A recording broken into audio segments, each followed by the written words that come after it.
Saudara yang dikasihi Tuhan, Shalom. Shalom. Shalom. Shalom. Segala puji dan syukur kita panjatkan kehadiran Tuhan yang setiap hari selalu memberkati dan menyertai kita dalam segala situasi hidup. Tuhan terus memelihara kehidupan kita, dan itu terbukti sampai dengan malam hari ini kita tetap hidup, ada senyum, ada keceriaan, ada sukacita, ada damai, luar biasa. Saya senang sekali setiap kali setahun sekali berjumpa dengan Anda dalam persekutuan doa bersama. Saya merasa happy, rasanya sungguh berjumpa dengan teman-teman, dengan sahabat yang sederhana, yang apa adanya, tetapi kita bisa bersama-sama dihantar oleh tim pujian, pemusik untuk masuk dalam hadirat Tuhan, dan sungguh kita merasakan perjumpaan dengan Tuhan yang menyegarkan kita.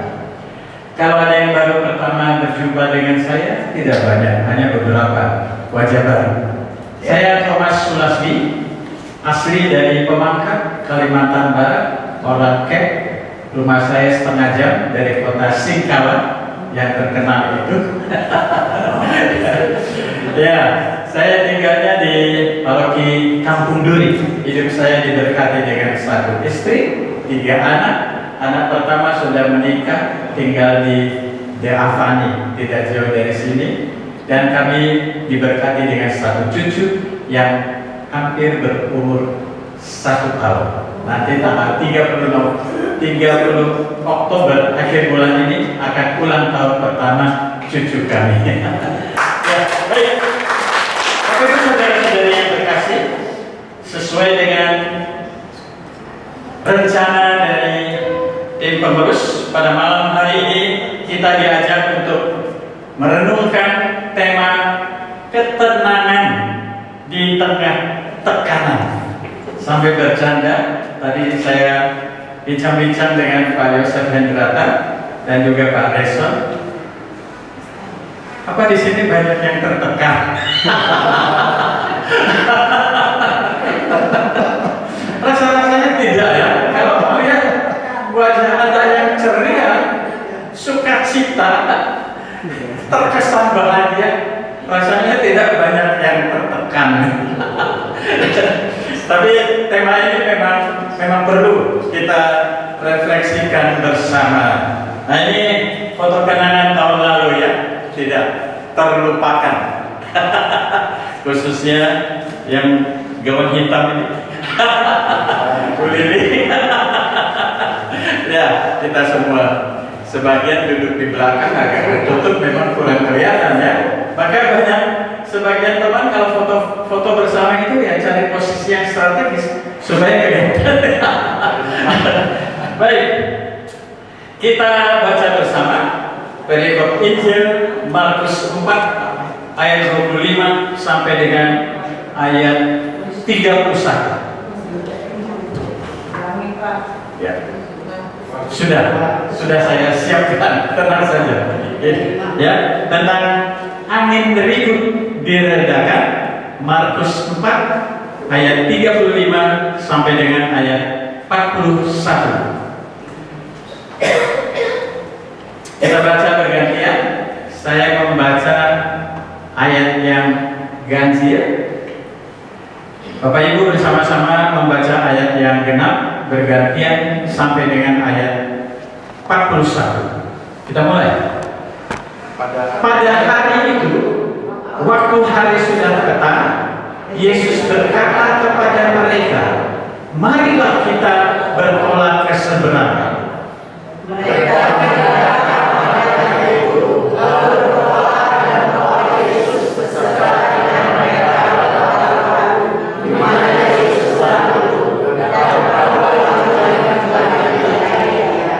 Lalu mengamuklah taufan yang sangat dahsyat, dan ombak menyembur masuk ke dalam perahu, sehingga perahu itu mulai penuh dengan air.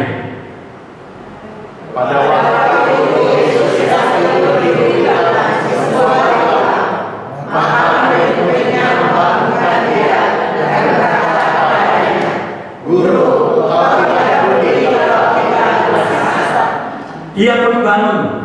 menghardik angin itu dan berkata kepada danau itu, "Diam, tenanglah."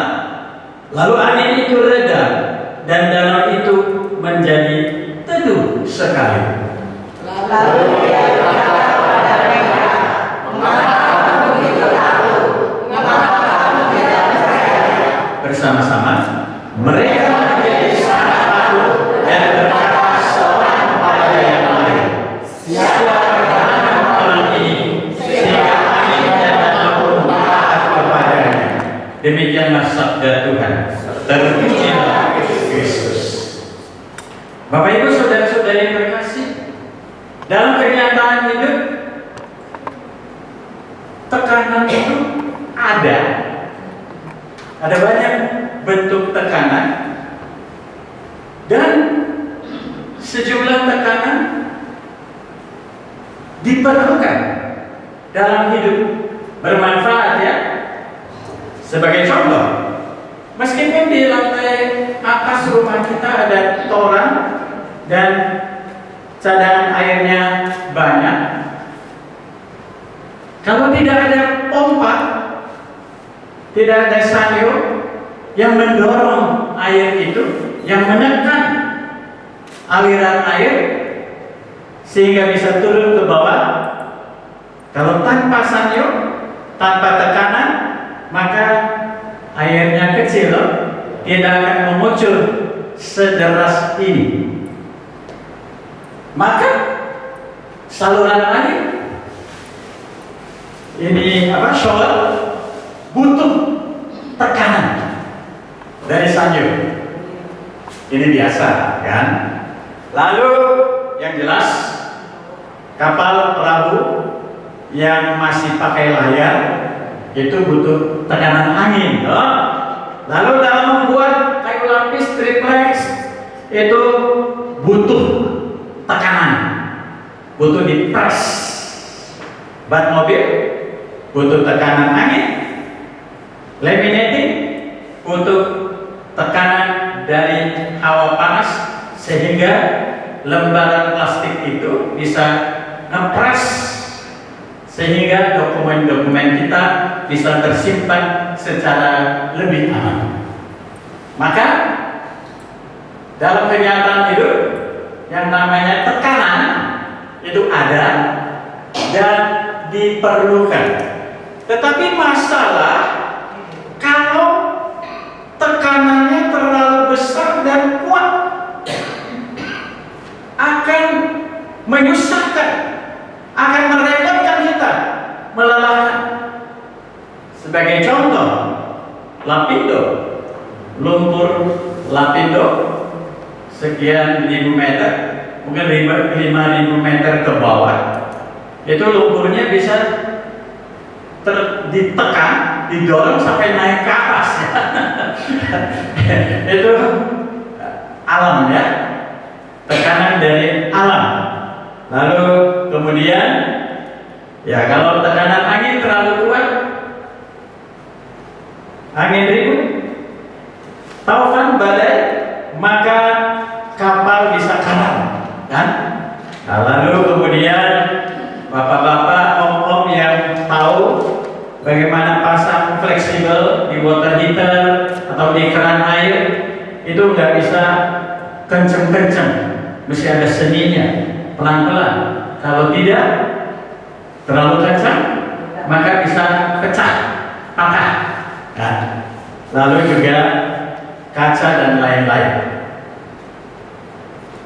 Bapak Ibu saudara-saudari yang terkasih, sebagai pengusaha, usahawan Katolik, profesional Katolik, sebenarnya kita sudah terbiasa menghadapi berbagai tekanan dalam hidup, dan itu dari hari ke hari silih berganti, masalah demi masalah, dan dalam masalah persoalan itu ada hal-hal tertentu yang menekan kita, ada tekanan, barangkali dalam pekerjaan, dalam bisnis yang naik turun, dan sekarang ada kecenderungan tidak stabil. Perubahan begitu cepat, market berubah. Pedagang-pedagang yang masih pakai sistem tradisional tidak berdaya, mau ikut perkembangan gaptek katanya. Lalu mau melibatkan generasi muda, anak menantu mereka, sebagian itu nggak mau, sebab mereka punya dream sendiri. Saya pernah bersama istri, pernah coba-coba. Kami punya mimpi anak pertama kalau sudah lulus kuliah, mau kami tahan dulu, tidak serta-merta membiarkan dia kerja dengan pihak lain. Anak pertama saya yang di Davani ini lulusan Prasmul bisnis dengan cum laude. Tapi kami tahan bantu kami bisnis pakai jadi, lalu jagain toko di Tanah Abang. Harapan kami anak ini bisa membangkitkan kembali. Anak ini kreatif, ada harapan yang kuat. Saya bersama dengan istri, anak ini bisa kembali memajukan usaha, mengikuti tren pasar, lalu model bahan apa yang bisa laku. Tapi rupa-rupanya salah, kurang tepat, tidak cocok buat dia.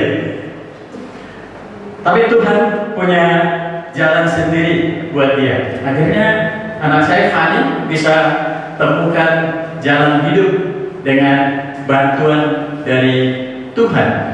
Lalu mungkin tanggung jawab yang berat, ya, tanggung jawab yang berat. Bisa juga tekanan itu bersumber dari dalam diri sendiri.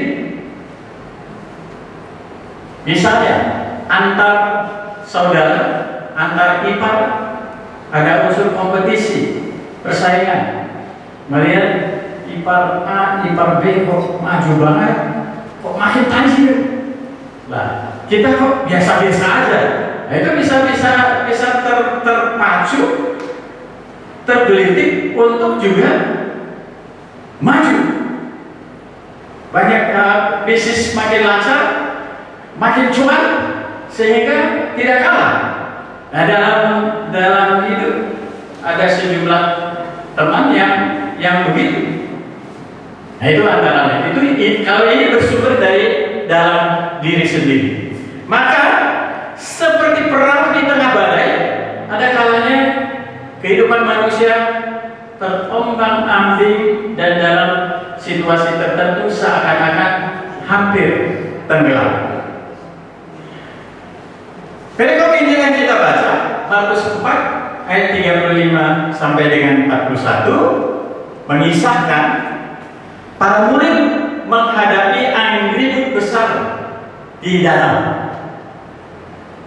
Padahal beberapa dari mereka itu latar belakangnya nelayan yang terbiasa hidup di laut, di pinggir laut. Harusnya mereka tidak perlu khawatir berlebihan. Tetapi pada situasi itu rupanya mereka juga panik, ya, panik, resah, kacau, takut mati dan lain sebagainya.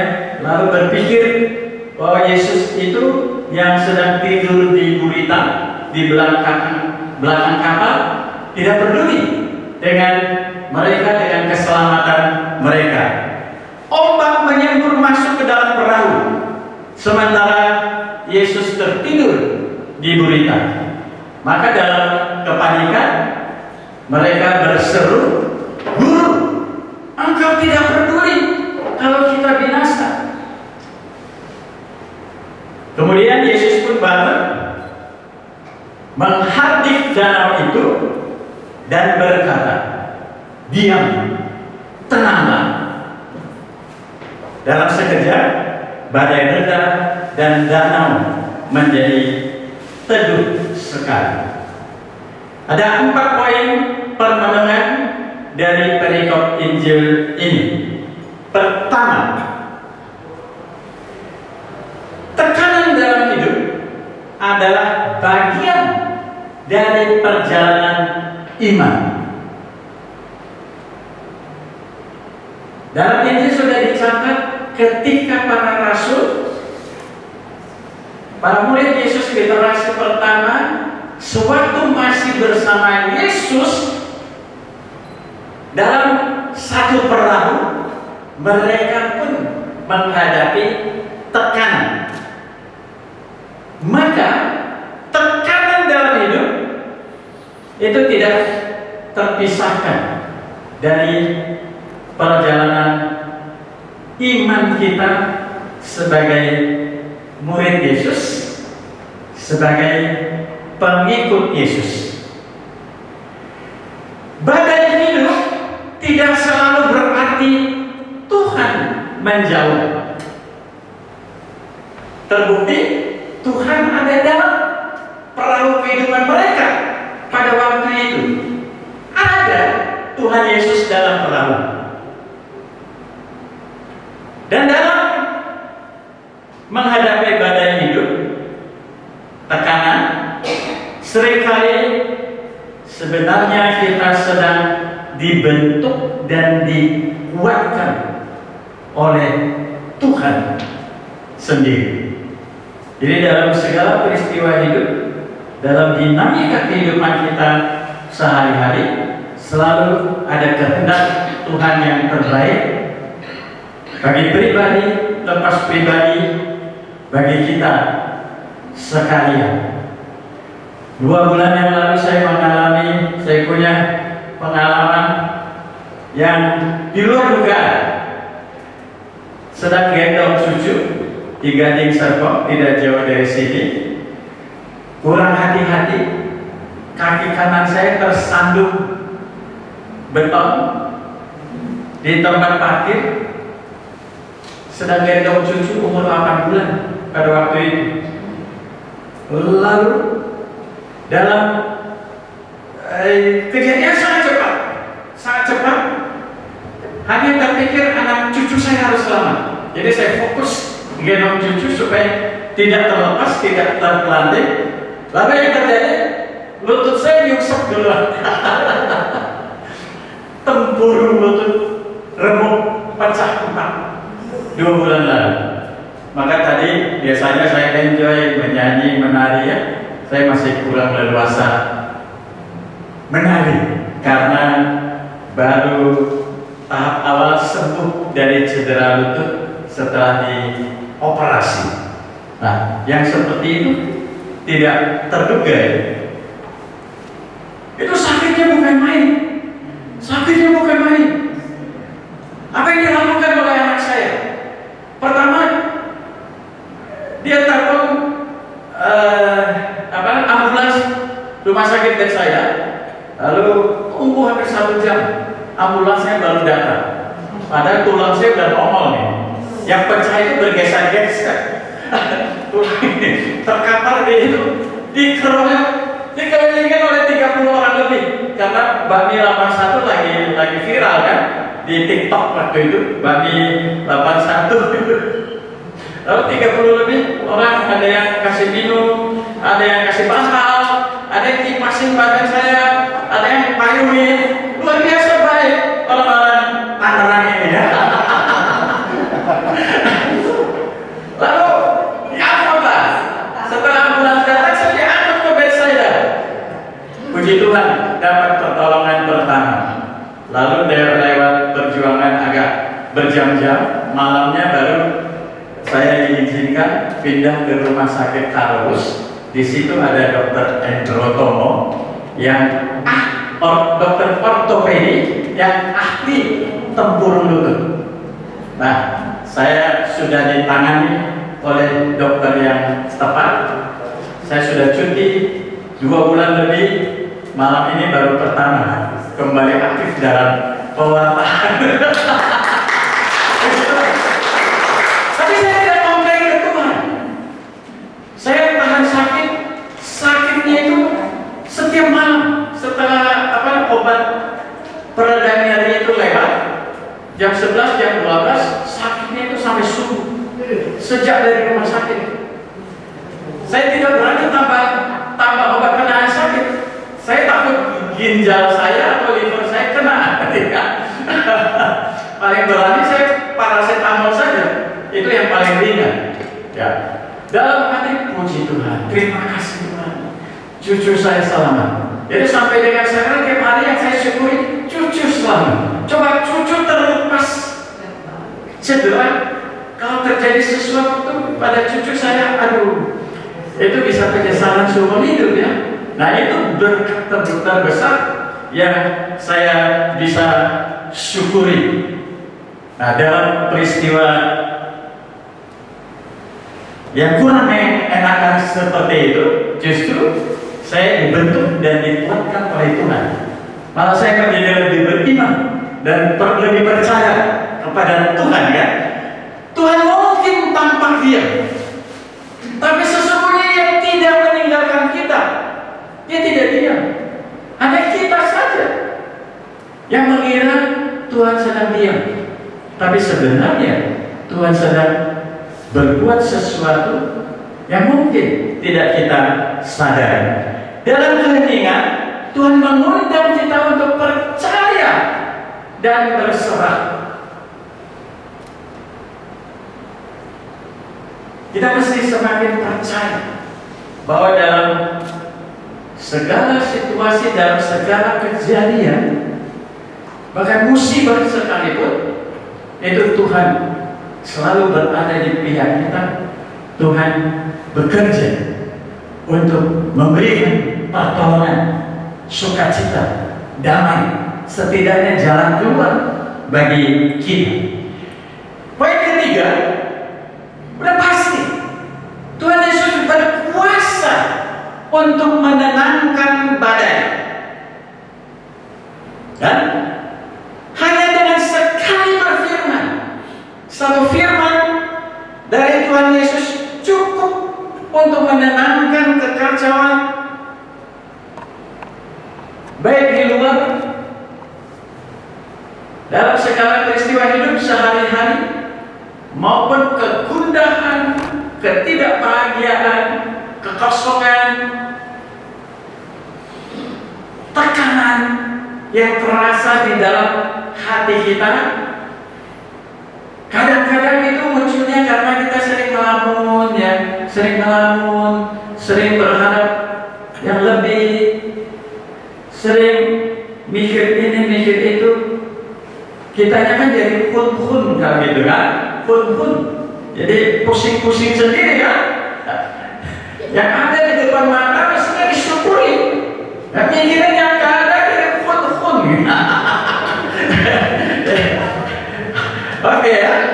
Maka perlu mendekat kepada Yesus yang adalah Tuhan dan Juru Selamat. Karena Dia berkuasa, powerful, untuk menenangkan badai dalam hidup kita, untuk melepaskan kita dari segala tekanan hidup yang menghimpit ataupun beban hidup yang terasa entah real atau yang kita pikir-pikir sendiri, segalanya Tuhan mampu bereskan. Iman menggantikan ketakutan dengan ketenangan. Yesus kan tanya nih, ya kan? Yesus lagi tidur, dibangunin kan? Mereka teriak-teriak dalam situasi yang kacau. Maka reaksi Tuhan Yesus, mengapa kamu takut? Mengapa kamu tidak percaya? Maka sebagai pengikut Yesus seharusnya kita tidak perlu takut. Yang kita perlukan adalah percaya semakin total kepada Yesus yang adalah Tuhan dan Juru Selamat pribadi kita. Lalu Tuhan Yesus akan menenangkan, memberikan ketenangan. Ketenangan sejati bukan karena badai berhenti, badai, persoalan, masalah barangkali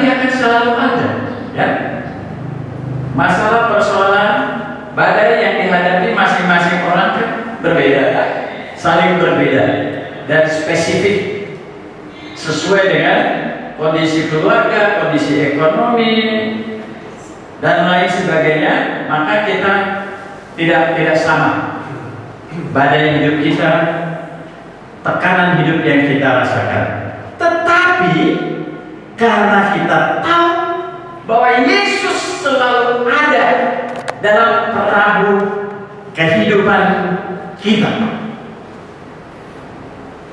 sampai dengan hari ini, seterusnya sampai selama-lamanya, Yesus selalu ada dalam perahu kehidupan kita. Katakan kepada teman di sebelah kananmu, Yesus ada dalam perahu hidupmu.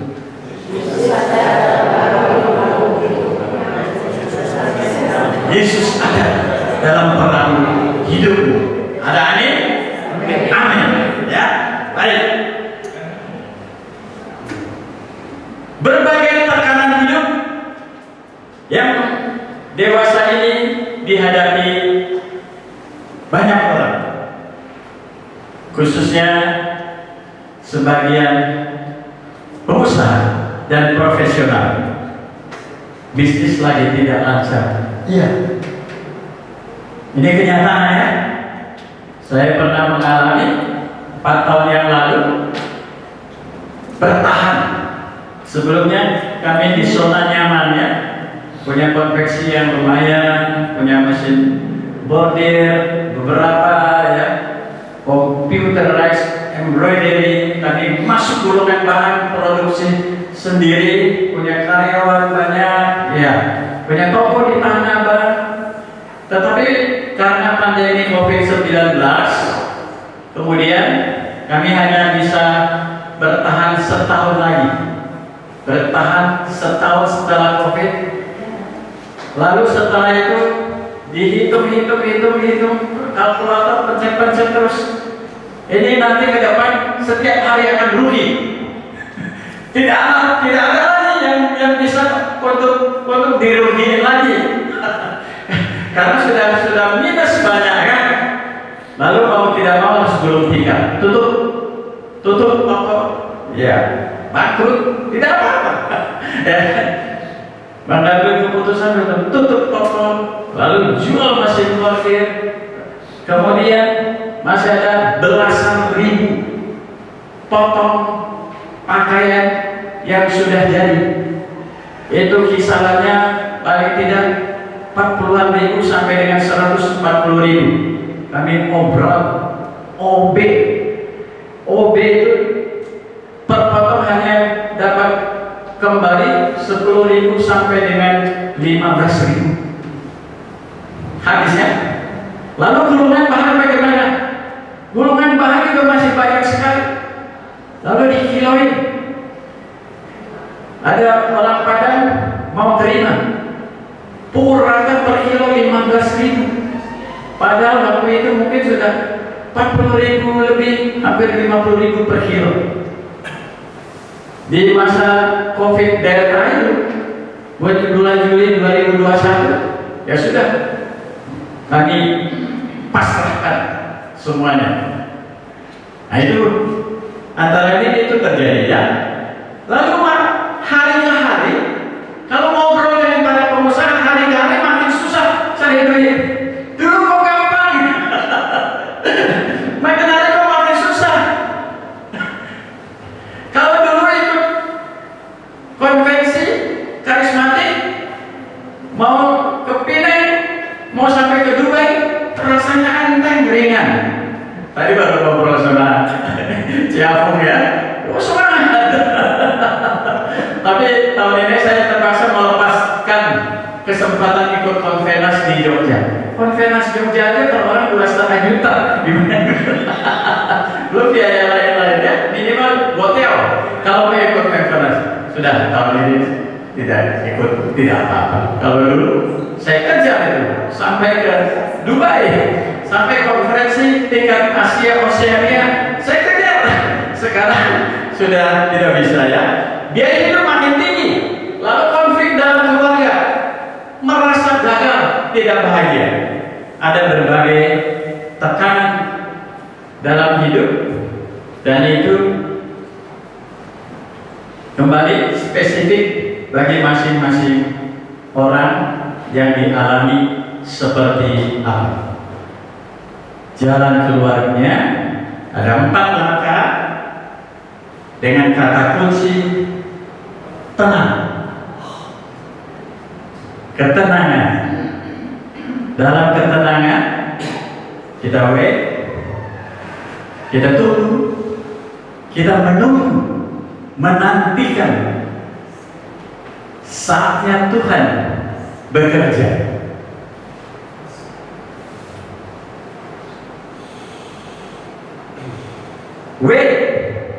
Wait, we stand, anticipate, intercede, trust God. Bahasa sederhananya, we stand, bertahan. Dalam situasi sesulit apapun, tekanan hidup sebesar apapun, hidup kita yang sesungguhnya hanya sekali ini harus kita pertahankan. Ya, kita harus tetap hidup. Ya. Matius 7 ayat 24. Kita baca bersama. Setiap orang yang mendengar perkataanku ini dan melakukannya, ia sama dengan orang yang bijaksana yang mendirikan rumahnya di atas batu. Maka seperti rumah yang dibangun di atas batu, kita sekalian, saudara dan saya, dipanggil untuk berdiri teguh dalam iman. Harus tetap kuat iman kita, harus stay alive, tetap hidup, kita harus bertahan. Lalu setiap hari kita perlu tekun, bertekun dalam hidup sebagai anak Tuhan. Dari kita perlu ada upaya untuk taat setia, tetap teguh, bahkan ketika tampaknya seperti tidak ada perubahan. Yang moyong tetap moyong, padahal ada kuasa Roh Kudus. Tidak ada seorang pun yang moyong dalam hidup ini. Kepala batu nggak bisa berubah lagi. Tidak. Tuhan penuh kuasa, Roh Kudus penuh daya. Yang perlu kita lakukan adalah bertekun, terus mendoakan suami, terus mendoakan anak, terus mendoakan karyawan. Kuasa Tuhan pasti akan dinyatakan. Langkah kedua, antisipasi. Yang perlu kita antisipasi adalah apa saja langkah Tuhan. Yang namanya gerakan roh. Sebagai umat Persekutuan Doa Pembaruan Karismatik Katolik, seharusnya kita peka akan gerakan roh. Dalam Roh Kudus yang hidup dan bergerak, di situ Tuhan berkarya. Tidak pasif, tapi kita semakin punya iman yang aktif.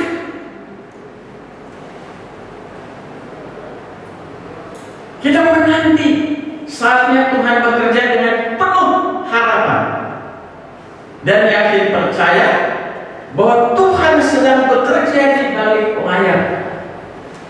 Di balik layar kehidupan kita, secara diam-diam Tuhan Yesus terus berkarya, yang melakukan sesuatu untuk kita, untuk keluarga kita, untuk bisnis kita, untuk pekerjaan kita, untuk masa depan anak-anak kita, untuk persekutuan doa kita. Perlu dicek tangan. Ada amin? Amin. Ya. Yesaya 40 ayat 31. Orang-orang yang menanti-nantikan Tuhan mendapat kekuatan baru. Kalau kita punya iman yang aktif, menanti penuh harapan, maka kita pasti mendapat kekuatan baru dari Tuhan. Seumpama Raja Wali yang naik terbang dengan kekuatan sayapnya, dan kekuatan itu dari Tuhan sendiri. Langkah ketiga, intercede, artinya berdoa. Berdoa syafaat. Bahkan sekarang dalam PPK PKKKJ, bahkan Badan Pelayanan Nasional digaungkan pentingnya doa syafaat profetis. Tidak hanya berdoa untuk diri kita sendiri, tetapi terlebih berdoa untuk orang lain. Tidak lagi secara egois hanya fokus pada kesusahan hidup sendiri, tekanan hidup sendiri, tetapi membuka mata buat penderitaan dan kebutuhan orang lain, keluar dari ego diri. Kalau doa syafaat profetis itu berdoa tanpa persiapan, tanpa rencana, mengalir dalam bimbingan Roh Kudus. Lalu Roh Kudus yang akan membisikkan siapa saja yang perlu didoakan. Jadi terus bersenang dalam Roh, lalu kemudian yang penting fokus dalam hadirat Tuhan. Barangkali di sini sudah mulai doa syafaat profetis. Itu ada pembekalannya. Suatu hari boleh mengadakan kegiatan semacam ini. Menjaga roh kita agar selaras dengan kehendakmu. Sering-sering masuk dalam keheningan bersama dengan Tuhan, ya, dalam pujian penyembahan, lalu berdoa syafaat, kita akan semakin dapat menangkap kehendak Allah yang terbaik dalam hidup kita, lalu dapat memperdalam belas kasih kita. Janganlah hendaknya kamu khawatir tentang apapun juga, tetapi nyatakanlah dalam segala hal keinginanmu kepada Allah dalam doa dan permohonan dengan ucapan syukur. Ini doa syafaat. Damai sejahtera Allah yang melampaui segala akal akan memelihara hati dan pikiranmu dalam Kristus Yesus. Langkah keempat, trust God. Percaya sepenuhnya kepada Tuhan. Ini connect dengan pertanyaan Yesus dalam perikop yang kita baca tadi. Mengapa kamu tidak percaya? Maka para rasul, para murid dulu diminta untuk percaya penuh kepada Tuhan. Dan pada malam hari ini, saudara dan saya kembali diminta, beranikah kita percaya semakin penuh kepada Tuhan? Amsal 3 ayat 5-6 kita baca, ini ayat terakhir. Percayalah kepada Tuhan dengan segenap hatimu, dan janganlah bersandar pada pengertianmu sendiri. Akuilah Dia dalam segala lakumu, maka Ia akan meluruskan jalanmu. Inti dari penantian adalah kepercayaan. Penantian yang aktif, lalu dalam hati, dalam budi, kita percaya sungguh, percaya semakin total kepada Tuhan. Bersandar pada kesetiaannya, percaya rencana Tuhan itu sempurna, waktunya tepat, dan kasih-Nya tak pernah gagal. Tahun lalu saya sharing ya, saya sharing bahwa kemudian di masa tua saya mendapat kesempatan untuk mengurus kos, rumah kos, dan 2 rumah kos yang saya urus total ada 62 kamar. Bapak Ibu tahu, sampai dengan sekarang, sejak saya sharing tahun lalu sampai dengan sekarang selalu penuh 62 kamar. Itu pertolongan dari Tuhan ya. Dan dengan itu saya dicukupkan dari hari ke hari. Ada saja berkatnya, berkat Tuhan ada saja. Lalu ada kalanya ada kado hadiah yang tidak dari Tuhan, yang tidak terduga. Ada kesempatan diajak teman atau Mas, pernah ke Holy belum? Ini diajak, mau ikut nggak? Mau dong, siapa yang nggak mau? Ya udah, paspor tahu berapa? 38 juta paketnya. Itu dulu ya. Free. Lalu kemudian tahun lalu ke Guangzhou, Hangzhou, Suzhou, Shanghai. Lagi-lagi dapat free. Itu bonus dari Tuhan. Berangkatnya bisnis kelas lagi. Tuhan aturkan semuanya. Dan nanti akhir tahun ini malam karunia bakal pergi lagi, dapat tawaran lagi. Itu tidak terduga dari yang orang yang berbeda. Mau ke Bangkok nggak? Iya mau. Jadi sejak COVID ini jangan pergi-pergi. Ya udah, kirim paspor. Ya udah saya kirim. Tiket pesawatnya udah ada di tangan. Tapi ya, puji Tuhan ya, saya anggap itu sebagai bonus lah, hadiah dari Tuhan ya. Dalam hidup yang penuh tekanan, marilah kita berusaha untuk tetap tenang ya. Tidak perlu panik, khawatir berlebihan, apalagi teriak-teriak, nyalain suami, nyalain istri, ya marah-marahin anak, ya. Ya. Istri saya pernah, ya. Jadi sudah masuk COVID, lalu anak pertama kami Fani, yang kami tahan ngurusin toko. Tapi kemudian kan karena COVID kemudian makin sepi itu. Nah, suatu hari istri saya agak khawatir berlebihan, lalu sedikit panik mengalir secara tidak terduga ketika antri vaksin anak saya dapat kesempatan kerja sampai dengan sekarang. Nah, puji Tuhan ya. Bukan karena situasi terkendali, tapi karena kita percaya ada Yesus yang pegang kendali. Maka kita dapat mengandalkan Yesus yang sungguh-sungguh adalah Tuhan dan Juru Selamat pribadi kita. Tuhan pegang kendali. Mau lutut pecah, mau bangkrut, mau bagaimana, tetap ada masa depan yang baik di dalam Tuhan ya, ya. Ya, marilah kita berupaya untuk menyerahkan bisnis, pekerjaan, kehidupan kita, rumah tangga kita, anak-anak kita, segalanya, PD kita, semuanya kepada Tuhan Yesus.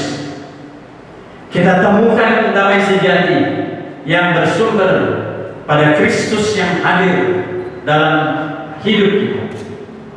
Maka Bapak Ibu saudara-saudari yang terkasih, yakin percaya hidup kita akan tenang bersama Yesus meskipun ada tekanan hidup yang perlu kita hadapi dan atasi.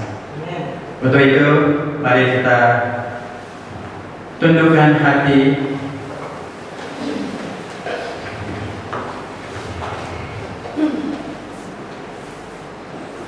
Kita mau berserah di dalam doa. Allah Bapa yang mengasihi kami,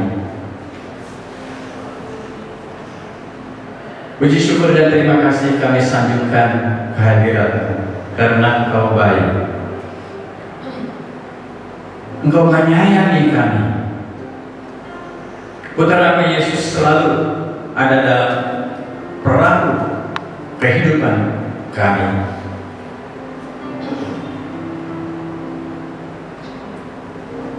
Dalam kenyataan hidup, dari hari ke hari,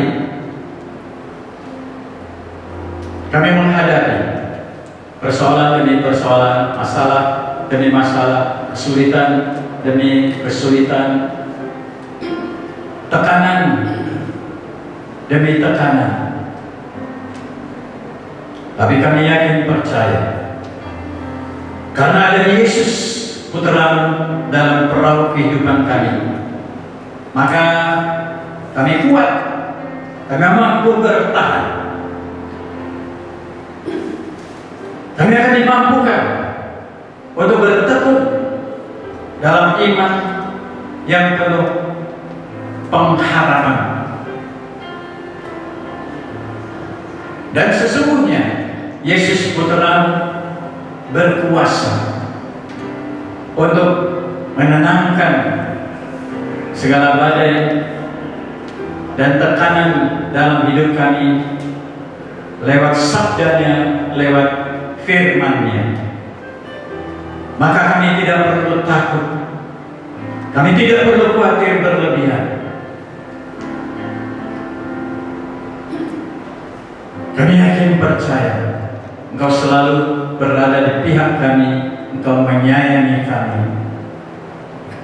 Pada malam hari ini kami berdoa untuk saudara-saudari kami dalam ruangan ini, dalam PD ini. Sekiranya ada pribadi-pribadi yang merasa tertekan dalam hidupnya,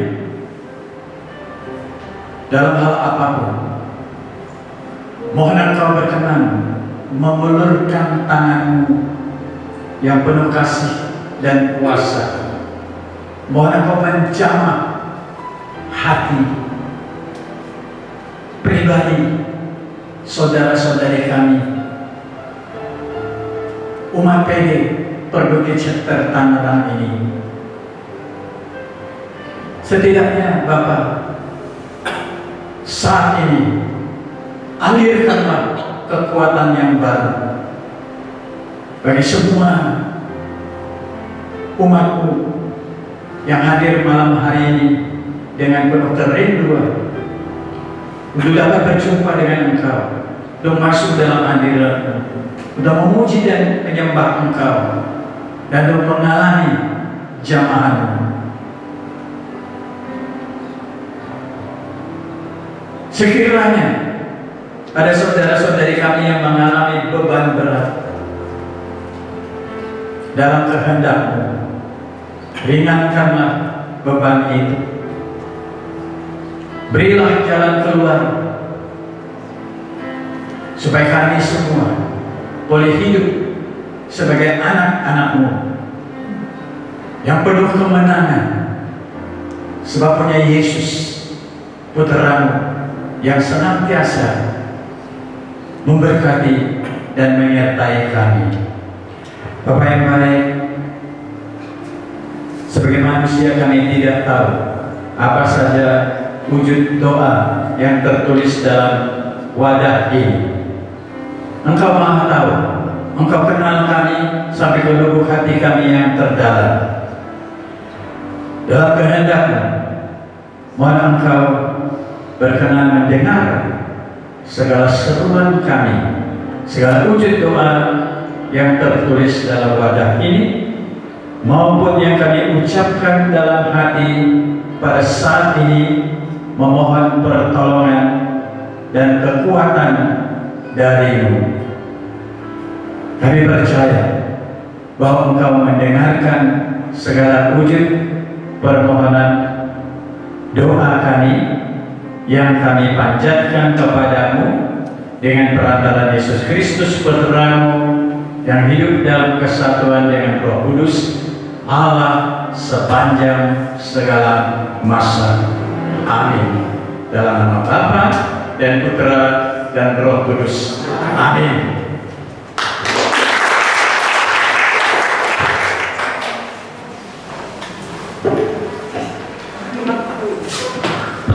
Terima kasih Pak Thomas. Luar biasa ya firman-Nya pada hari ini. Kita menyerahkan segala beban hidup kita hanya kepada Tuhan. Karena Tuhanlah sumber kekuatan kita untuk benar-benar menanti janji Tuhan. Kalau kita sudah mendengarkan firman Tuhan, kita sudah merasakan indahnya bila Tuhan, kita juga ingin memberikan yang terbaik untuk kemuliaan nama Tuhan. Karena kita sungguh percaya bahwa Tuhan selalu menunggu hidup kita.